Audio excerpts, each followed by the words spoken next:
Hi, എൻ്റെ പേര് Rijin. Welcome to race Kerala YouTube channel. അപ്പോൾ നമ്മൾ ഇന്ന് നോക്കാൻ പോകുന്നത് ജൂലൈ 21 കറണ്ട് അഫയേഴ്സ് ആണ് നമ്മൾ നോക്കാൻ പോകുന്നത്. അപ്പം ഇതിന് മുമ്പുള്ള വീഡിയോസ് കാണാത്തവരുണ്ടെങ്കിൽ ഡെഫിനറ്റ്ലി നമ്മുടെ യൂട്യൂബ് ചാനൽ ചെന്ന് നിങ്ങൾക്ക് അവിടെ നല്ല കറണ്ട് അഫയേഴ്സിന്റെ വീഡിയോസും ബാക്കിയുള്ള വീഡിയോസും കാണാവുന്നതാണ്. അതേപോലെ ചാനൽ ഇതുവരെയും സബ്സ്ക്രൈബ് ചെയ്ത ആൾക്കാരുണ്ടെങ്കിൽ ഡെഫിനറ്റ്ലി ചാനൽ സബ്സ്ക്രൈബ് ചെയ്യുക. സോ ദാറ്റ് അപ്കമിങ് എക്സാംസിന്റെ അപ്ഡേറ്റ്സും ഡെയിലി കറണ്ട് അഫയേഴ്സിന്റെ വീഡിയോസും ബാക്കി നമ്മുടെ GK-യുടെയും ആപ്റ്റിയുടെ ഒക്കെ ട്രിക്സിന്റെ വീഡിയോസും എല്ലാം നിങ്ങൾക്ക് കറക്റ്റായിട്ട് ആ ഒരു വീഡിയോസ് വരുമ്പോൾ തന്നെ അതിന്റെ ഒരു നോട്ടിഫിക്കേഷൻ കിട്ടാൻ വേണ്ടി നമ്മൾ സ്റ്റാർട്ട് ചെയ്യാം. നമ്മൾ നോക്കുന്നത് ജൂലൈ 21 കറണ്ട് അഫയേഴ്സ് ആണ് നമ്മൾ ഇന്ന് നോക്കുന്നത്. ഓക്കെ, അപ്പം ഫസ്റ്റ് ക്വസ്റ്റ്യൻ, ഇന്ത്യയില് നമ്മളുടെ ഇന്ത്യൻ റെയിൽവേ ഏത് വർഷം തൊട്ടാണ് സെറ്റ് ഓഫ് പ്രൈവറ്റ് ട്രെയിൻസ് ഇന്ത്യയിൽ ലോഞ്ച് ചെയ്യാൻ പോകുന്നത്? പിന്നെ വേറെ ഇതേ ക്വസ്റ്റ്യൻ വേറെ രീതിയിൽ എങ്ങനെ ചോദിക്കാന്ന് പറഞ്ഞാൽ 2027 ആകുമ്പോഴത്തേക്ക് എത്ര പ്രൈവറ്റ് ട്രെയിൻസിനെയാണ് ലോഞ്ച് ചെയ്യാൻ പ്ലാൻ ചെയ്തേക്കുന്നത് എന്നൊരു ക്വസ്റ്റ്യൻ ചോദിക്കാം. അപ്പൊ നമ്മുടെ ഇന്ത്യൻ റെയിൽവേ 2023 തൊട്ടാണ് സെറ്റ് ഓഫ് പ്രൈവറ്റ് ട്രെയിൻസിനെ ലോഞ്ച് ചെയ്യാൻ തീരുമാനിച്ചിരിക്കുന്നത്. ഈ സെറ്റ് ഓഫ് പ്രൈവറ്റ് ട്രെയിൻസ് കൊണ്ട് ഉദ്ദേശിക്കുന്നത് ഇപ്പൊ 2022-2023 ഇയറിൽ 12 ട്രെയിൻസിനെയാണ് ആ ഇയറിൽ ലോഞ്ച് ചെയ്യാൻ പ്ലാൻ ചെയ്തിരിക്കുന്നത്. അതേപോലെ അതിന്റെ നെക്സ്റ്റ് ഫിനാൻഷ്യൽ ഇയർ 23 തൊട്ട് 24 45 ട്രെയിൻസും 25 തൊട്ട് 26 50 ട്രെയിൻസും ആൻഡ് 26 തൊട്ട് 27 അതിന്റെ ഉള്ളിൽ ബാക്കിയുള്ള 44 ട്രെയിനും, അങ്ങനെ മൊത്തം 2027 ആകുമ്പോഴത്തേക്ക് മൊത്തം 151 ട്രെയിൻസ് ആണ് നമ്മുടെ ഇന്ത്യൻ റെയിൽവേ ലോഞ്ച് ചെയ്യാൻ പ്ലാൻ ചെയ്തേക്കുന്നത്. നെക്സ്റ്റ്, ഇന്ത്യയിലെ ഏത് സ്റ്റേറ്റ് ആണ് ഡ്രോൺസ് യൂസ് ചെയ്ത് അവരുടെ ആ സ്റ്റേറ്റിന്റെ ഇലക്ട്രിസിറ്റി ഡിപ്പാർട്ട്മെന്റിലെ പവർ ലൈൻസും ട്രാൻസ്മിഷൻ ടവേഴ്സിനെയൊക്കെ എന്താ പറയാ ഒബ്സർവ് ചെയ്യാൻ ഇൻസ്പെക്ട് ചെയ്യാൻ തീരുമാനിച്ചേക്കുന്നത്? നമുക്കറിയാം യൂഷ്വലി ഈ ഒരു ഇൻസ്പെക്ഷൻ എങ്ങനെയാണെന്ന് നമുക്കറിയാം, നമ്മൾ കാണുന്നതാണ്. നമ്മുടെ ഇലക്ട്രിസിറ്റി ഡിപ്പാർട്ട്മെന്റിലെ ആളുകൾ ലാഡറൊക്കെ യൂസ് ചെയ്ത് മാനുവലി ആണ് ഈ ഒരു സംഭവം ചെയ്യുന്നത്. അപ്പം ഇങ്ങനെ മാനുവലി ചെയ്യുമ്പോൾ ഉള്ള ഒരുപാട് പ്രശ്നങ്ങളുണ്ട്. നമുക്കറിയാം മാനുവലി ചെയ്യുവാണെങ്കിൽ ഈ പറയുന്ന നമ്മുടെ വർക്കേഴ്സ് ഈ പറഞ്ഞ ലാഡർ ചെയർസ് ഒക്കെ യൂസ് ചെയ്ത് അത് മാനുവലി ഇൻസ്പെക്ട് ചെയ്യണം. അതെന്ന് പറയുന്നത് റിസ്ക് ആണ്, ഡേഞ്ചറസ് ആണ്. അതേപോലെ തന്നെ കോസ്റ്റ് കൂടുതലാണ് അങ്ങനെ ചെക്ക് ചെയ്യുമ്പം. അതേപോലെ എഫിഷ്യൻസി കുറവുമാണ്. അപ്പം ഒരു രീതിയിൽ കോസ്റ്റ് കൂടുതലും എഫിഷ്യൻസി കുറവുമാണ് അങ്ങനെയുള്ള മാനുവൽ സർവീസ് അല്ലെങ്കിൽ മാനുവൽ ഇൻസ്പെക്ഷൻ ചെയ്യുമ്പം. പിന്നെ അതേപോലെ നമ്മൾ ഈ പറഞ്ഞ ഡ്രോൺസ് യൂസ് ചെയ്ത് ഇങ്ങനെ ഇൻസ്പെക്ട് ചെയ്യുകയാണെങ്കിൽ ആ ഡ്രോൺസ് റെക്കോർഡ് ചെയ്യുന്ന വീഡിയോസ് അത് നമുക്ക് പിന്നെ ഫ്യൂച്ചറിലും ഇൻസ്പെക്ഷൻ ചെയ്യാൻ വേണ്ടി അല്ലെങ്കിൽ അത് യൂസ് ചെയ്ത് നമുക്ക് കൂടുതൽ ഡാറ്റ എടുക്കാൻ വേണ്ടി നമുക്ക് യൂസ് ചെയ്യാൻ പറ്റും. അതേപോലെ ഈ പറയുന്ന ഡ്രോൺസ് യൂസ് ചെയ്ത് നമുക്ക് ഈ ഒരു മോണിറ്ററിംഗ് കണ്ടിന്യൂ ചെയ്തുകൊണ്ടിരിക്കാൻ പറ്റും എല്ലാ ലൊക്കേഷൻസിലും. ലൈക്ക് നമുക്ക് പെട്ടെന്ന് റീച്ച് ചെയ്യാൻ പറ്റാത്ത ലൊക്കേഷൻസിലടക്കം നമുക്ക് ഈ ഡ്രോൺസ് യൂസ് ചെയ്ത് നമുക്ക് ഈ പറയുന്ന സംഭവം ചെയ്യാൻ പറ്റും. അതുപോലെ എന്തെങ്കിലും ഫ്യൂച്ചർ സർവേസ് കൺസ്ട്രക്ഷൻ വരുവാണെങ്കിൽ ആ സ്ഥലത്തെ ടോപ്പോഗ്രാഫിക് സർവീസ് ചെയ്യാനും നമുക്ക് ഈ ഡ്രോൺസ് യൂസ് ചെയ്ത് ചെയ്യാൻ പറ്റും. അപ്പൊ അതിനൊക്കെ വേണ്ടിയാണ് ഇപ്പൊ ഈ നമ്മളുടെ മഹാരാഷ്ട്രയാണ് ഈ ഒരു സംഭവം ലോഞ്ച് ചെയ്തിരിക്കുന്നത്. അപ്പൊ മഹാരാഷ്ട്രയാണ് ഈ പറയുന്ന ഡ്രോൺസ് യൂസ് ചെയ്ത് മഹാരാഷ്ട്ര സ്റ്റേറ്റ് ഗവൺമെന്റ് അണ്ടറിലുള്ള ഇലക്ട്രിസിറ്റി ഡിപ്പാർട്ട്മെന്റിന്റെ പവർ ട്രാൻസ്മിഷൻ ലൈൻസിനെയും ടവേഴ്സിനെയും ഒക്കെ ഇൻസ്പെക്ട് ചെയ്യാൻ തീരുമാനിച്ചു. നെക്സ്റ്റ്, റീസെന്റ് G20 ഫിനാൻസ് മിനിസ്റ്റേഴ്സിന്റെ മീറ്റിംഗ് നടന്നായിരുന്നു. വെർച്വൽ മീറ്റിംഗ് ആയിരുന്നു അതെന്ന് പറയുന്നത്. അപ്പൊ നമ്മുടെ ഫിനാൻസ് മിനിസ്റ്റർ നിർമ്മല സീതാരാമൻ ആ ഒരു മീറ്റിംഗ് അറ്റൻഡ് ചെയ്തായിരുന്നു. അത് കൂടാതെ തന്നെ സെൻട്രൽ ബാങ്ക് ഗവർണേഴ്സ് മീറ്റിംഗ് നടന്നായിരുന്നു. അപ്പൊ ഈ രണ്ട് മീറ്റിംഗ് നടന്നതിന്റെ മെയിൻ റീസൺ എന്ന് പറയുന്നത് ഇനി വരാൻ പോകുന്ന finance track for the G20 leaders summit 2020 ഈ ഒരു മീറ്റിംഗിന് മുമ്പുള്ള രണ്ട് മീറ്റിംഗ്സ് ആയിരുന്നു ആക്ച്വലി ഈ രണ്ട് മീറ്റിംഗ്സ് എന്ന് പറയുന്നത്. അപ്പൊ എക്സാമിൽ ചോദിക്കാൻ സാധ്യതയുള്ള രണ്ട് ക്വസ്റ്റ്യൻസ് എന്ന് പറയുന്നത് ഇവിടുന്ന് ചോദിക്കാൻ സാധ്യതയുള്ള രണ്ട് ക്വസ്റ്റ്യൻസ്, ഒന്ന് എത്രാമത്തെ G20 മിനിസ്റ്റേഴ്സ് സമ്മിറ്റ് ആണ് ഇപ്പൊ റീസെന്റ് നടന്നത് എന്ന് ചോദിക്കാം. അപ്പം അതെന്ന് പറയുന്നത് മൂന്നാമത്തെ G20 ഫിനാൻസ് മിനിസ്റ്റേഴ്സ് സമ്മിറ്റ് ആണ് ഇപ്പൊ റീസെന്റ് നടന്നത്. പിന്നെ ചോദിക്കാൻ പറ്റുന്ന ഒരു നല്ല ക്വസ്റ്റ്യൻ എന്ന് പറയുന്നത് ഈ പറയുന്ന finance track for G20 leaders summit 2020 ഇത് എവിടെ വെച്ചാണ് നടക്കാൻ പോകുന്നത് എന്ന് ചോദിക്കാം. സോ അത് നടക്കാൻ പോകുന്നത് നമ്മുടെ സൗദി അറേബ്യ വെച്ചാണ് ഈ സംഭവം നടക്കാൻ പോകുന്നത്. അപ്പൊ ഇപ്പോഴത്തെ ഈ പറയുന്ന G20 ലീഡേഴ്സ് സമ്മിറ്റ് ഇതിന്റെ പ്രസിഡൻസി കൺട്രി എന്ന് പറയുന്നതും അല്ലെങ്കിൽ G20 ഗ്രൂപ്പിന്റെ പ്രസിഡൻസി കൺട്രി എന്ന് പറയുന്നതും നമ്മുടെ സൗദി അറേബ്യയാണ് 2020. സോ ഒരു മീറ്റിംഗ് നടക്കാൻ പോകുന്നത് സൗദി അറേബ്യ വെച്ചാണ് മീറ്റിംഗ് നടക്കാൻ പോകുന്നത്.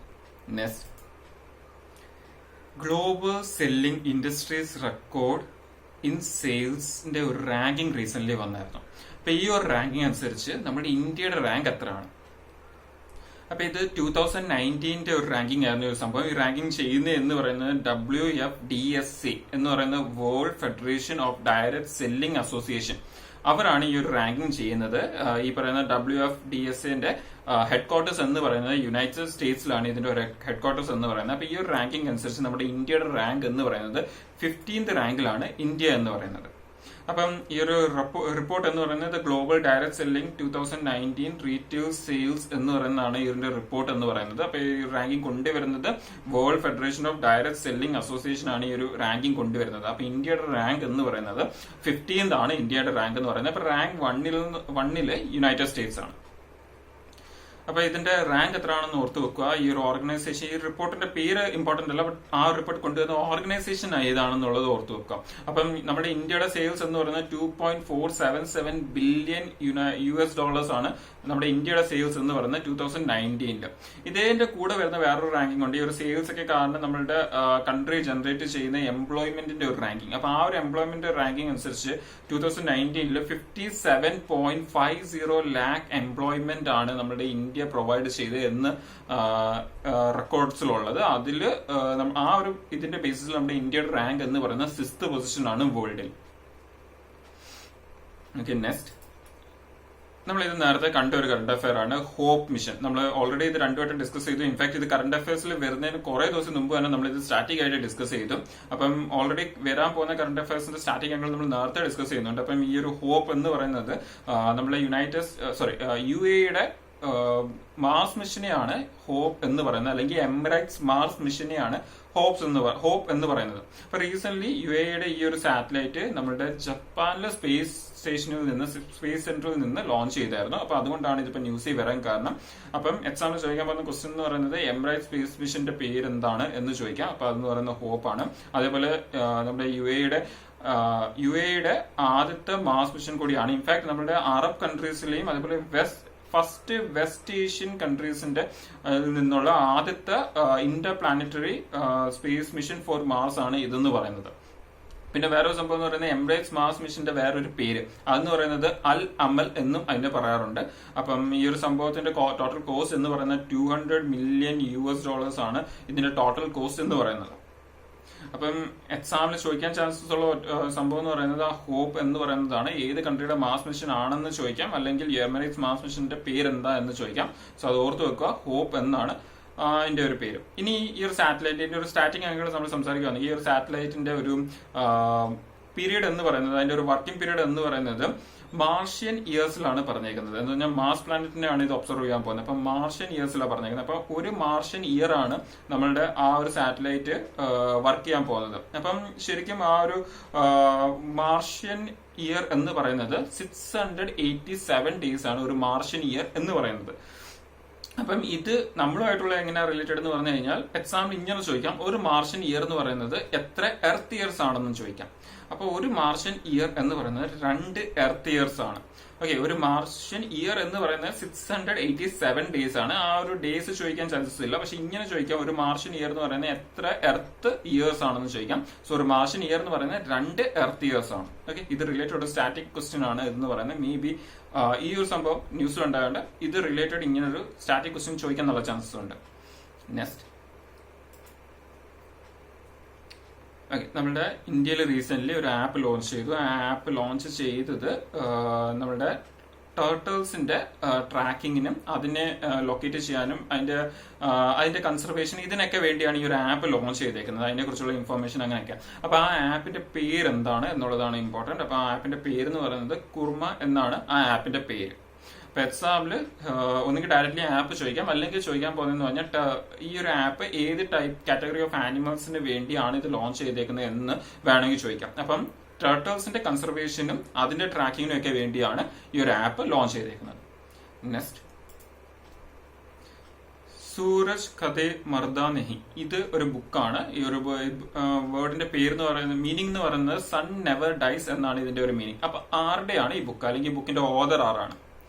അപ്പൊ ഈ ബുക്കിന്റെ ഓതർ എന്ന് പറയുന്നത് ബൽദേവ് സിംഗ് സദക്നാമ എന്ന് പറയുന്ന ആളാണ്. ആളിന്റെ ഇമ്പോർട്ടൻസ് എന്ന് പറയുന്നത് ആൾ ഓൾറെഡി സാഹിത്യ അക്കാദമി അവാർഡിയാണ് ഈ പറയുന്ന ബൽദേവ് സിംഗ് സദക്നാമ എന്ന് പറയുന്നത്. അപ്പൊ ആളുടെ ബുക്കാണ് ഇതെന്ന് പറയുന്നത്. അപ്പം ബുക്കിന്റെ ഓതറും ഇമ്പോർട്ടന്റ് ആണ്. നെക്സ്റ്റ്,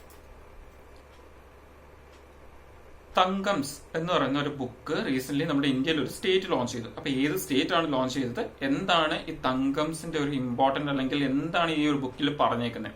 അപ്പം ഈ ഒരു സംഭവം ലോഞ്ച് ചെയ്തത് അരുണാചൽ പ്രദേശ് സ്റ്റേറ്റ് ഗവൺമെന്റ് ആണ് ഈ ഒരു ബുക്ക് ലോഞ്ച് ചെയ്തത്. ബുക്കിന്റെ പേര് എന്ന് പറയുന്നത് തങ്കംസ് എന്നാണ്. എന്താണ് തങ്കംസ് എന്ന് പറഞ്ഞു കഴിഞ്ഞാൽ, തങ്കംസ് എന്ന് പറയുന്നത് ഒരു ക്രിട്ടിക്കലി എൻഡേഞ്ചേർഡ് ഗ്രൂപ്പാണ് ഈ അരുണാചൽ പ്രദേശിലുള്ള ക്രിട്ടിക്കലി എൻഡേഞ്ചേർഡ് ഗ്രൂപ്പ് എന്ന് പറഞ്ഞു കഴിഞ്ഞാൽ ഇതൊരു ഗ്രൂപ്പ് ഓഫ് പീപ്പിൾസ് ആണ്. ഇതെന്ന് പറയുന്ന ഒരു ടിബറ്റോ ബർമൻ ലാംഗ്വേജ് ഫാമിലി ഗ്രൂപ്പ് ആണ് ഇതെന്ന് പറയുന്നത്. അപ്പം ഇത് ഇപ്പം ക്രിട്ടിക്കലി എൻഡേഞ്ചേർഡ് ആണ്. ഇൻഫാക്ട് ഇവർ താമസിക്കുന്ന വില്ലേജിൽ ഇനി ബാക്കിയുള്ള ആൾക്കാർ എന്ന് പറയുന്നത് 253 ആൾക്കാർ കൂടി ഈ ഒരു ഗ്രൂപ്പിൽ ഇനി ബാക്കിയുള്ളൂ. അപ്പം ക്രിട്ടിക്കലി എൻഡേഞ്ചേർഡ് ആണ്. ഇൻഫാക്ട് ഈ പറയുന്ന തങ്കംസ് എന്ന് പറയുന്ന ലാംഗ്വേജ് കൂടിയാണ്. അപ്പൊ ആ ലാംഗ്വേജ് അവർ സംസാരിക്കാൻ ഉപയോഗിക്കുന്ന ലാംഗ്വേജ് ആണ് അത്. അപ്പൊ ആ ലാംഗ്വേജ് ആക്ച്വലി യുനെസ്കോയുടെ വേൾഡ് അറ്റ്ലസ് ഓഫ് എൻഡേഞ്ചേർഡ് ലാംഗ്വേജസിൽ ആഡ് ചെയ്തത് കൂടിയാണ് 2009. സോ അതിന്റെ ഇമ്പോർട്ടൻസ് വീണ്ടും കൂടുകയാണ്. അപ്പം ഇതെങ്ങനെ വേണമെങ്കിലും ചോദിക്കാം, ഈ തങ്കം എന്ന് പറയുന്ന ലാംഗ്വേജ് ഏത് സ്റ്റേറ്റുമായിട്ട് റിലേറ്റഡ് ആണെന്ന് ചോദിക്കാം. അതേപോലെ ഇപ്പം ഈ പറയുന്ന തങ്കംസ് എന്ന് പറഞ്ഞ ബുക്ക് ഏത് സ്റ്റേറ്റ് ആണ് ലോഞ്ച് ചെയ്തേക്കുന്നതെന്ന് ചോദിക്കാം. ഓക്കെ, അപ്പോൾ തങ്കംസ് എന്ന് പറയുന്ന സംഭവം അരുണാചൽ പ്രദേശുമായിട്ട് റിലേറ്റഡ് ആണ്. അരുണാചൽ പ്രദേശിലെ ഒരു ഗ്രൂപ്പ്, ഒരു ടിബറ്റോ ബർമൻ ലാംഗ്വേജ് ഫാമിലി ഗ്രൂപ്പ് ആണ് ഇതെന്ന് പറയുന്നത്. ക്രിട്ടിക്കലി എൻഡേഞ്ചേർഡ് ഗ്രൂപ്പ് ആണ് ഇതെന്ന് പറയുന്നത്. നെക്സ്റ്റ്, വേൾഡ് ചെസ് ഡേ അല്ലെങ്കിൽ United Nations world chess day. അപ്പം ഇത് ആദ്യമായിട്ടാണ് ഒബ്സർവ് ചെയ്യുന്നത്, അതുകൊണ്ടാണ് ഇത് ഇമ്പോർട്ടൻസ്. അപ്പം ഈ വേൾഡ് ചെസ് ഡേ നമ്മൾ ഒബ്സർവ് ചെയ്യുന്നത് ജൂലൈ 20 ആണ് വേൾഡ് ചെസ് ഡേ ആയിട്ട് ഇനി തൊട്ട് ഒബ്സർവ് ചെയ്യാൻ പോകുന്നത്. അപ്പം ഡിസംബർ 2019 നമ്മുടെ യുണൈറ്റഡ് നേഷൻസിന്റെ ജനറൽ അസംബ്ലി വെച്ച് ഈ വേൾഡ് ചെസ് ഡേ ഒബ്സർവ് ചെയ്യണം എന്ന് പറഞ്ഞൊരു പ്രൊക്ലമേഷൻ കൊണ്ടുവന്നതും. ആൻഡ് ജൂലൈ 20 എന്ന് പറയുന്ന ഡേറ്റിൽ നമ്മൾ 2020 തൊട്ട് വേൾഡ് ചെസ് ഡേ ഒബ്സർവ് ചെയ്യും എന്ന് പറയുന്നത്. അപ്പൊ ഇപ്പം നടന്ന ജൂലൈ 20 എന്ന് പറയുന്നത് ഫസ്റ്റ് വേൾഡ് ചെസ് ഡേ ആയിരുന്നു അതെന്ന് പറയുന്നത്. അപ്പം ഇമ്പോർട്ടന്റ് ആണ്. അതുകൊണ്ട് തന്നെ എന്തുകൊണ്ട് ഇത് ഈ വർഷമാണ് ലോഞ്ച് ചെയ്തത്. അപ്പം വേൾഡ് ചെസ് ഡേ എന്ന് പറയുന്നത് ജൂലൈ 20 ആണ് വേൾഡ് ചെസ് ഡേ എന്ന് പറയുന്നത്. അപ്പം ഇന്റർനാഷണൽ ചെസ് ഫെഡറേഷന്റെ ഹെഡ് ക്വാർട്ടേഴ്സ് എവിടെയാണെന്നൊരു ക്വസ്റ്റ്യൻ ചോദിക്കാം സ്റ്റാറ്റിക് അംഗിളിൽ. അപ്പം അതിന്റെ ഒരു ഹെഡ് ക്വാർട്ടേഴ്സ് എന്ന് പറയുന്നത് സ്വിറ്റ്സർലാൻഡിലാണ് അതിന്റെ ഹെഡ് ക്വാർട്ടേഴ്സ് എന്ന് പറയുന്നത്. Next, Zoram mega food park ഏത് സ്റ്റേറ്റിലാണ് കൊണ്ടുവരാൻ പോകുന്നത്? അപ്പം ഇത് one of the biggest mega food park ആണ് ഇന്ത്യയിലെ. അപ്പൊ ഈ ഒരു ഫുഡ് പാർക്ക് കൊണ്ടുവരാൻ പോകുന്നത് നമ്മുടെ മിസോറമിലാണ് ഈ ഒരു ഫുഡ് പാർക്ക് കൊണ്ടുവരാൻ പോകുന്നത്. ഈ ഒരു ഫുഡ് പാർക്കിന്റെ കപ്പാസിറ്റി എന്നൊക്കെ പറഞ്ഞു കഴിഞ്ഞാൽ 3000 മെട്രിക് ടൺ ആണ് ഇതിന്റെ ഡ്രൈ വെയർ ഹൗസിന്റെ കപ്പാസിറ്റി എന്ന് പറയുന്നത്. അതേപോലെ 1000 മെട്രിക് ടൺ ആണ് ഇതിന്റെ കോൾഡ് സ്റ്റോറേജിന്റെ കപ്പാസിറ്റി എന്ന് പറയുന്നത്. അപ്പം സോറം മെഗാ ഫുഡ് പാർക്ക് എന്നാണ് അതിന്റെ പേര്. കൊണ്ടുവരാൻ പോകുന്നത് മിസോറമിലാണ് കൊണ്ടുവരാൻ പോകുന്നത്. നെക്സ്റ്റ്, ഇന്ത്യയിലെ ആദ്യത്തെ EV ചാർജിംഗ് പ്ലാസ അല്ലെങ്കിൽ ഇലക്ട്രിക് വെഹിക്കിൾ ചാർജിംഗ് പ്ലാസ ഏത് സ്റ്റേറ്റിലാണ് കൊണ്ടുവരാൻ പോകുന്നത്? അപ്പം അത് റീസെന്റ് കൊണ്ടുവന്നത് നമ്മളുടെ ന്യൂഡൽഹിയിലാണ് ഈ ഒരു സംഭവം കൊണ്ടുവന്നത്. അപ്പം ഓർത്ത് വെക്കുക, ന്യൂഡൽഹിയിലാണ് India's first public electric vehicle charging plaza കൊണ്ടുവന്നത്. നെക്സ്റ്റ്, ഓക്കെ, ഇന്ത്യയിലെ നമ്മൾ ഇതിനു മുമ്പ് കേട്ടായിരുന്നു പ്ലാസ്മ ഡോണേഴ്സ് ആദ്യമായിട്ട് പ്ലാസ്മ ബാങ്ക് കൊണ്ടുവന്ന സ്റ്റേറ്റ് ഏതാണ്? ന്യൂഡൽഹിയാണ് ആദ്യമായിട്ട് പ്ലാസ്മ ബാങ്ക് കൊണ്ടുവന്ന സ്റ്റേറ്റ്. ഇപ്പം അതേപോലെ നമ്മുടെ മഹാരാഷ്ട്ര ആയിട്ടുള്ള ഇമ്പോർട്ടൻസും കേട്ടായിരുന്നു. ഇപ്പൊ അടുത്ത ഒരു ഇമ്പോർട്ടൻറ്റ് സംഭവം എന്ന് പറയുന്നത് നമ്മളുടെ ആസാം പ്ലാസ്മ ഡോണേഴ്സിന് വേണ്ടി പ്ലാസ്മ ഡൊണേറ്റ് ചെയ്യുന്ന ആളുകൾക്ക് ഗവൺമെന്റ് ഫെസിലിറ്റീസിൽ കൂടുതൽ പ്രിഫറൻസ് കൊടുക്കാനും ഇൻഫാക്ട് ഗവൺമെന്റ് ജോബിന്റെ ഇന്റർവ്യൂസിൽ വരെ അഡീഷണൽ പ്രിഫറൻസ് കൊടുക്കാൻ വേണ്ടി തീരുമാനിച്ചു. അപ്പം പ്ലാസ്മ ഡോണേഴ്സിനെ എൻകറേജ് ചെയ്യാൻ വേണ്ടിയാണ് ഈ ഒരു സംഭവം, അല്ലെങ്കിൽ പ്ലാസ്മ ഡൊണേഷനെ എൻകറേജ് ചെയ്യാൻ വേണ്ടിയാണ് ഈ ഒരു സംഭവം ചെയ്തേക്കുന്നത്. അപ്പൊ ആസാം ഗവൺമെന്റ് ആണ് ഇങ്ങനെ ഒരു സംഭവം സ്റ്റാർട്ട് ചെയ്തേക്കുന്നത്. അപ്പൊ ഇങ്ങനെ ആസാം ഗവൺമെന്റിൽ ആസാമിൽ ഈ പറയുന്ന പ്ലാസ്മ ഡോണേഴ്സിന് ഗവൺമെന്റ് ഫെസിലിറ്റീസിൽ എക്സ്ട്രാ പ്രിഫറൻസും ഗവൺമെന്റ് ജോബ്സിന്റെ ഇന്റർവ്യൂസിൽ അഡീഷണൽ പ്രിഫറൻസും കിട്ടുന്നതായിരിക്കും. നെക്സ്റ്റ്, ഓക്കെ, അപ്പം ഇത്രയാണ് നമ്മളുടെ ഇന്നത്തെ ഇമ്പോർട്ടന്റ് കറണ്ട് അഫയേഴ്സ് എന്ന് പറയുന്നത്. കുറെ ഇമ്പോർട്ടന്റ് ക്വസ്റ്റ്യൻസ് ഉണ്ടായിരുന്നു. അപ്പം നമുക്ക് ഇനി അതിന്റെ ദിവസത്തിന് മുമ്പുള്ള 2 ദിവസത്തെ ഇന്നത്തെ വീഡിയോയിലെ ഇമ്പോർട്ടന്റ് ക്വിസ് കൂടി ചെക്ക് ചെയ്യാം. അത് റിലേറ്റഡ് കറണ്ട് അഫയേഴ്സ് റിലേറ്റഡ് ക്വസ്റ്റ്യൻസും അത് റിലേറ്റഡ് ചില ഇമ്പോർട്ടന്റ് സ്റ്റാറ്റിക് ക്വസ്റ്റ്യൻസ് ഉണ്ടെങ്കിൽ അതും കൂടി നമുക്ക് ചെക്ക് ചെയ്യാം. ഓക്കെ, ഈ നോർത്ത് ഈസ്റ്റേൺ സ്റ്റേറ്റ്സിന്റെ ക്യാപിറ്റൽസിനെ നമ്മുടെ ഇന്ത്യൻ റെയിൽവേ കണക്ട് ചെയ്യാൻ തീരുമാനിച്ചു. അപ്പം ഇപ്പൊ അതിന്റെ കൺസ്ട്രക്ഷൻ അതിന്റെ വർക്ക്സ് നടന്നുകൊണ്ടിരിക്കുകയാണ്. അപ്പൊ ഏത് വർഷത്തിന്റെ അകത്താണ് ഈ നോർത്ത് ഈസ്റ്റ് സ്റ്റേറ്റ്സിലെ എല്ലാ ക്യാപിറ്റൽസിനെയും റെയിൽ ലൈൻസ് വഴി കണക്ട് ചെയ്യാൻ പോകുന്നത്? സോ അതെന്ന് പറയുന്നത് 2023 ഉള്ളിലാണ് ഈ പറയുന്ന നോർത്ത് ഈസ്റ്റേൺ സ്റ്റേറ്റ്സിലെ എല്ലാ ക്യാപിറ്റൽസിനെയും റെയിൽ നെറ്റ്വർക്ക് വഴി കണക്ട് ചെയ്യാൻ പോകുന്നത്.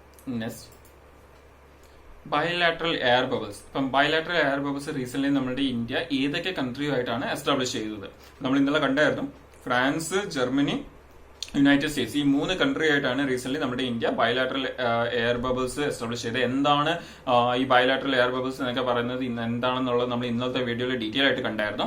അപ്പൊ ഈ 3 കൺട്രി ആയിട്ടാണ് നമ്മുടെ ഇന്ത്യ ഇപ്പം ഈ ബയലാട്രൽ എയർ ബബിൾസ് എസ്റ്റാബ്ലിഷ് ചെയ്തത്. അത് കൂടാതെ UK ആയിട്ടും UAE ആയിട്ടും ഈ പറഞ്ഞ ബയലാട്രൽ എയർ ബബിൾസ് എസ്റ്റാബ്ലിഷ് ചെയ്യാനുള്ള മീറ്റിംഗിലാണ് ഇപ്പൊ India.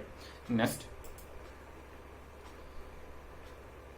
Global multi dimensional poverty index 2020. ഈ ഒരു സംഭവത്തിന്റെ റാങ്കിങ് റീസെന്റ് വന്നായിരുന്നു. അപ്പം ഇന്ത്യ ആണ് ഏറ്റവും ബെസ്റ്റ് പെർഫോമിംഗ് കൺട്രി എന്ന് പറയുന്നത്. അപ്പം ഈ ഒരു സംഭവം അനുസരിച്ച്, ഈ ഒരു റിപ്പോർട്ട് അനുസരിച്ച് നമ്മളുടെ ഇന്ത്യ 10 വർഷത്തിന്റെ ഇടയ്ക്ക് എത്ര മില്യൺ ആൾക്കാരെയാണ് പോവർട്ടിയിൽ നിന്ന് പുറത്തു കൊണ്ടുവന്നത്? സോ 273 മില്യൺ ആൾക്കാരാണ് ഈ ഒരു 10 വർഷത്തിന്റെ ഇടയ്ക്ക് പോവർട്ടിയിൽ നിന്ന് പുറത്തു വന്നത് നമ്മുടെ ഇന്ത്യയിൽ. ആൻഡ് ഇന്ത്യ ആണ് ഏറ്റവും ബെസ്റ്റ് പെർഫോമിംഗ് കൺട്രി എന്ന് പറയുന്നത്. നെക്സ്റ്റ്, ഇൻകത്തിന്റെ ബേസിസിലുള്ള ക്ലാസിഫിക്കേഷൻ. നമ്മൾ ഇന്നലെ ഈ ഒരു ഇൻകം ബേസിസിലുള്ള ക്ലാസിഫിക്കേഷൻ എങ്ങനെയാണ്, എത്ര ക്ലാസിഫിക്കേഷൻ ഉണ്ട് എന്നുള്ളതൊക്കെ ഡീറ്റെയിൽ ആയിട്ട് ഇന്നത്തെ വീഡിയോയിൽ കണ്ടായിരുന്നു. അപ്പം ഇൻകത്തിന്റെ ബേസിസിൽ ക്ലാസിഫൈ ചെയ്യുമ്പോൾ ഈ ഒരു ക്ലാസിഫിക്കേഷൻ ചെയ്യുന്നത് വേൾഡ് ബാങ്ക് ആണ്. ക്ലാസിഫൈ ചെയ്യുമ്പോൾ നമ്മുടെ ഇന്ത്യ ഏത് കാറ്റഗറിയിലാണ് വരുന്നത്? അപ്പൊ ഇന്ത്യ വരുന്നത് ലോവർ മിഡിൽ കാറ്റഗറിയിലാണ് ഇന്ത്യ വരുന്നത്. കഴിഞ്ഞ വർഷവും ഇന്ത്യ ലോവർ മിഡിൽ കാറ്റഗറി തന്നെയായിരുന്നു. ഈ വർഷവും ഇന്ത്യ ലോവർ മിഡിൽ കാറ്റഗറിയിൽ തന്നെയാണ്. നെക്സ്റ്റ്, നെൽസൺ മണ്ടേല പ്രൈസ് 2020 ആർക്കൊക്കെയാണ് ലഭിച്ചത്? അപ്പോൾ നെൽസൺ മണ്ടേല പ്രൈസ് 2020 ലഭിച്ചത് മറിയാന വഡിയോനോ യാനിസിനും മൊറിസാന കൊയറ്റയ്ക്കാണ് ഈ ഒരു അവാർഡ് ലഭിച്ചത്. നെക്സ്റ്റ്,